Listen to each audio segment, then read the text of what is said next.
এবার দুজনের অনুভূতি করুন, দুজনের অনুভূতি করুন। না আপনি করে আপনার শরীরে তখন কি অনুভূতি হচ্ছে?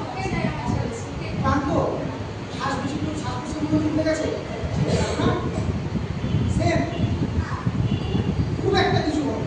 একটা বাচ্চার ক্ষেত্রে সেম জিনিস হয় একটা অ্যাক্টিভিটি করার জন্য, বুঝতে পারলেন?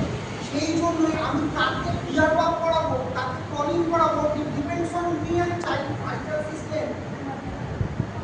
যখন কোনো বাচ্চাকে এসআই করাতে যাচ্ছে, সেন্সরি ইন্টিগ্রেশন করা যাচ্ছে, তার সবার আগে বাচ্চার ভাইটাল সাইন্স কি আছে, প্রেশার কি আছে, আগের দিন রাত্রে ঘুম হয়েছিল কিনা সেটা জানতে হবে।